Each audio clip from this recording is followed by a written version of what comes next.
নমস্কাৰ পোনপ্ৰথমে আপোনালোক সকলোকে স্বাগতম জনাইছো অন্য এটা ভিডিঅ'লৈ। আজি আমি আলোচনা কৰিম এটি অতি গুৰুত্বপূৰ্ণ বিষয়, কাৰণ কি আমি সকলোৱে জানো যে শনি দেৱতা হ'ল ন্যায়ৰ দেৱতা আৰু শনি ফলদাতা দেৱতা আৰু নৱগ্ৰহৰ ভিতৰত আটাইতকৈ বেছি দিনৰ মূৰে মূৰে স্থান পৰিৱৰ্তন গ্ৰহ হৈছে শনি গ্ৰহ। আৰু শনি গ্ৰহই আচলতে ন্যায়ৰ দেৱতা বুলি কোৱা হয় আৰু শনি গ্ৰহৰ মাহাত্য জ্যোতিষশাস্ত্ৰত বিশেষ মাহাত্য আছে।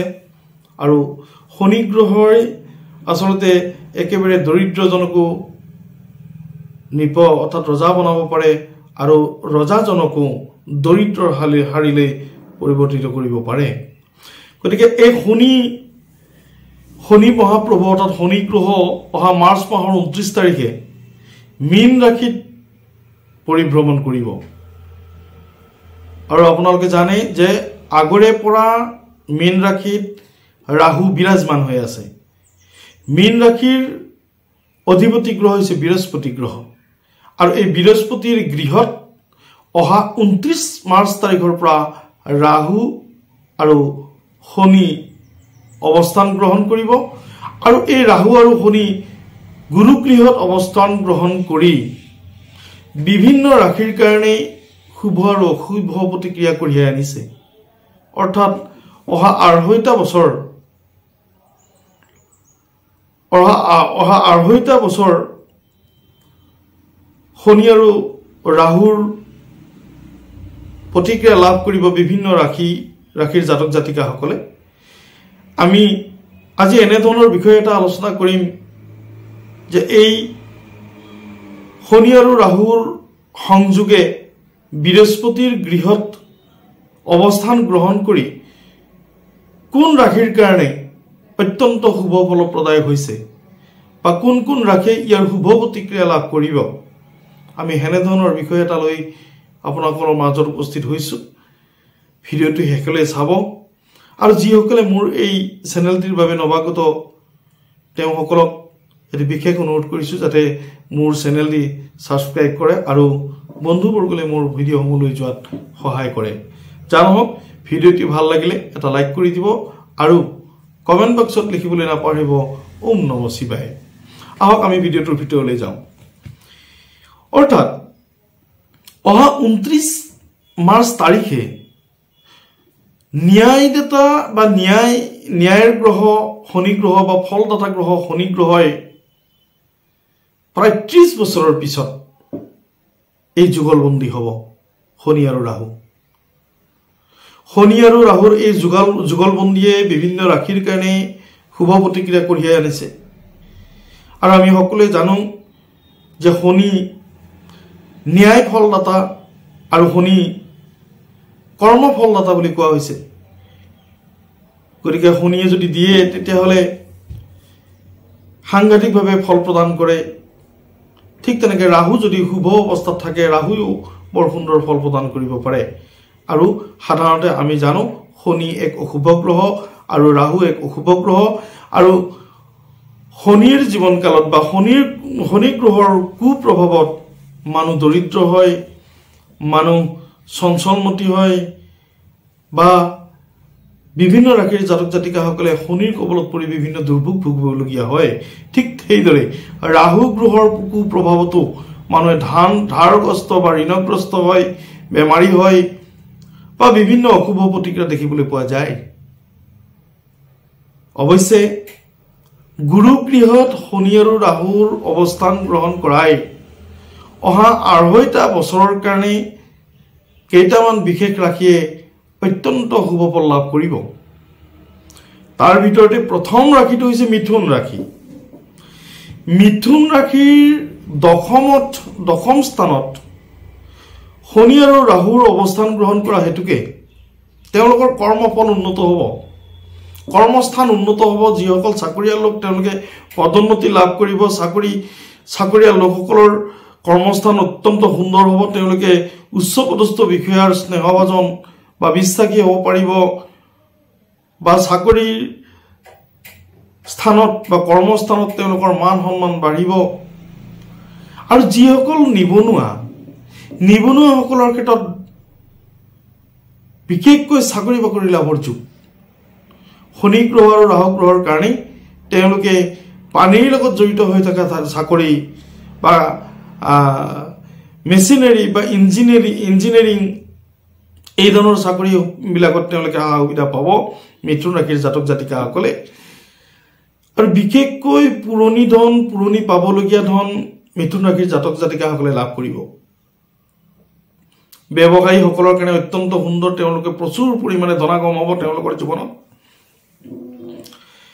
ছাত্ৰ ছাত্ৰীসকলৰ কাৰণে অত্যন্ত সুন্দৰ তেওঁলোকে নতুন বিষয় বিশেষকৈ ইঞ্জিনিয়াৰিঙৰ ছাত্ৰ ছাত্ৰীসকলে অত্যন্ত শুভ ফল লাভ কৰিব তেওঁলোকৰ কৃতিত্ব বাঢ়িব তেওঁলোকৰ প্ৰতিভা বিকাশ হ'ব তেওঁলোকৰ লিডিং পাৱাৰ তেওঁলোকে পাব অৰ্থাৎ নেতৃত্ব ল'ব পৰা শক্তি তেওঁলোকে পাব আৰু বিশেষকৈ পাৰিবাৰিক দিশত অত্যন্ত সুন্দৰ হ'ব কৰ্মস্থান অৰ্থাৎ মিথুন ৰাশিৰ কাৰণে কৰ্মস্থানত শনি আৰু ৰাহুৰ অৱস্থান হেতুকে পাৰিবাৰিক ঝামেলা মনোমালিন্য কৰ্মত জটিলতা এই ধৰণৰ বিষয়বস্তু নিষ্ক্ৰিয় হৈ তেওঁলোকে কৰ্মত সফলতা লাভ কৰিব পাৰিবাৰিক মনোমালিন্য ত্যাগ কৰি তেওঁলোকৰ সুখ সম্ভোগ লাভ কৰিব আৰু যিসকলৰ বিবাহ কেন্দ্ৰিক সমস্যা হৈ আছিল সেই বিবাহ কেন্দ্ৰিক সমস্যাসমূহ নিষ্পত্তি হ'ব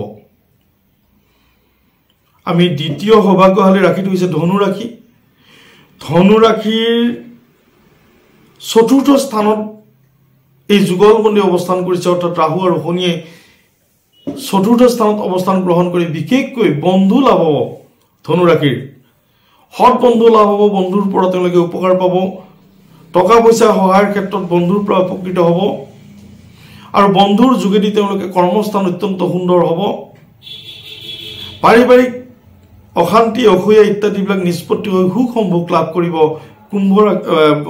ধনু ৰাশিৰ জাতক জাতিকাসকলে আমি সকলোৱে জানো ধনু ৰাশিৰ অধিপতি গ্ৰহ বৃহস্পতি আৰু বৃহস্পতিৰ ঘৰত ৰাহু আৰু শনিৰ অৱস্থান হেতুকে শনি অত্যন্ত সুপ্ৰসন্ন হৈছে তেওঁলোকৰ ঘৰলৈ যান বাহন ইত্যাদিবিলাক আহিব তেওঁলোকৰ কৰ্মস্থান অত্যন্ত সুন্দৰ হ'ব আৰু নিবনুৱাসকলে কৰ্মপ্ৰাপ্তি ঘটিব কৰ্মস্থান অত্যন্ত উন্নত হ'ব চাকৰিয়ালসকলৰ পদোন্নতি হ'ব আৰু আকস্মিক ধন লাভ কৰাৰ যোগাযোগ হৈছে আকস্মিক ধন তেওঁলোকে লাভ কৰিব ছাত্ৰ ছাত্ৰীসকলৰ ক্ষেত্ৰত অত্যন্ত সুন্দৰ যিসকলে কলা বিষয়ক ছাত্ৰ ছাত্ৰীসকলে তেওঁলোকৰ উপযুক্ত ফলাফল প্ৰদৰ্শন কৰিবলৈ সক্ষম হ'ব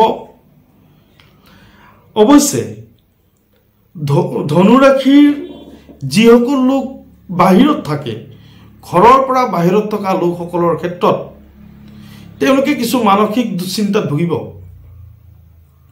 টকা পইচা ইত্যাদিবিলাক ধনাগম হ'ব যদি তেওঁলোকে মানসিক দুশ্চিন্তাত ভুগিব পাৰে তেওঁলোকে অকলশৰীয়া অনুভৱ কৰিব পাৰে অৱশ্যে ধনু ৰাশিৰ জাতক জাতিকাসকলে আত্মবিশ্বাস বাঢ়িব তেওঁলোকৰ ফেইথ সেলফ কনফিডেন্স যথেষ্ট ওপৰলৈ উঠিব বা তেওঁলোকৰ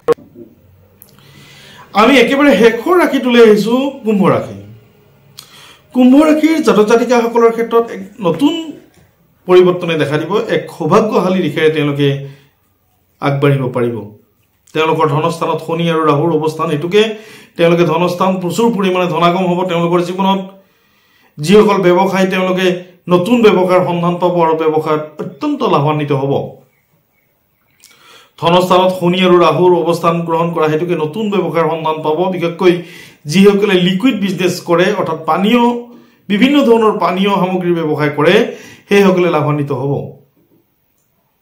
খেতি পথাৰৰ লগত জড়িত হৈ থকা ব্যৱসায়ীসকলে অৰ্থাৎ সাৰ বা কৃষি ক্ষেত্ৰত যিবিলাক সামগ্ৰী ব্যৱহাৰ হয় সেই কৃষি ক্ষেত্ৰত ব্যৱহৃত হৈ থকা সামগ্ৰীবিলাকৰ বিক্ৰেতাসকলে প্ৰচুৰ লাভান্বিত হ'ব খেতিয়কসকল লাভান্বিত হ'ব প্ৰচুৰ পৰিমাণে তেওঁলোকে সা সন্মান পাব আৰু বিশেষকৈ চাকৰিয়াল প্ৰাৰ্থীসকলে চাকৰি লাভ কৰিব কুম্ভ ৰাশিৰ জাতক জাতিকাসকলে গাড়ী ঘোঁৰা বিশেষকৈ যান বাহন ঘটিব যান বাহন লাভ হ'ব তেওঁলোকে নতুন পৰিকল্পনা কৰিব আৰু তেওঁলোকৰ নেতৃত্ব ক্ষমতা তেওঁলোকে পাব অৰ্থাৎ যিসকল লোকে ৰাজনৈতিক দিশত আগবঢ়া বা ৰাজনৈতিক দিশৰ লগত জড়িত হৈ আছে সেইসকল লোকে এই 2.5 বছৰৰ ভিতৰত অত্যন্ত সুন্দৰ ফলাফল তেওঁলোকে লাভ কৰিব তেওঁলোকে পদমৰ্যাদা অখণ্ড ৰাখিব তেওঁলোকে নতুনকৈ উচ্চ পদ লাভ কৰিব আৰু ৰাজনৈতিকভাৱে সংযোজিত বিষয়বিলাকত তেওঁলোকৰ অধিপত্য বিস্তাৰ হ'ব সামাজিকভাৱে যিসকল লোক ব্যস্ত হৈ আছে সেইসকলৰ কাৰণে সন্মানৰ যুগ তেওঁলোকে সন্মান লাভ কৰিব, টকা পইচা তেওঁলোকৰ জীৱনত হ'ব। আৰু কুম্ভ ৰাশিৰ চাকৰিয়ালসকলে পদোন্নতি লাভ কৰিব, নিবনুৱাসকলে লাভ কৰিব চাকৰি। আৰু বিবাহৰ কাৰণে উপযুক্ত পাত্ৰ পাত্ৰীসকলে লাভ কৰিব তেওঁলোকে নতুন খবৰ।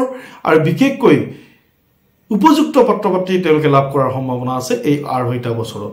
যা নহওক বন্ধু বান্ধৱীসকল, আজি আমি বিশেষকৈ এই ৰাহু আৰু শনি গুৰুগৃহত অৱস্থান কৰা হেতুকে অহা 2.5 বছৰ এই 3টা ৰাশিৰ ক্ষেত্ৰত বিশেষ পৰিৱৰ্তনে দেখা দিব। তেওঁলোকৰ ধনাগম হ'ব আৰু তেওঁলোকে বিভিন্ন দিশত তেওঁলোকৰ প্ৰতিভাসমূহ বিকাশ কৰিবলৈ সক্ষম হ'ব।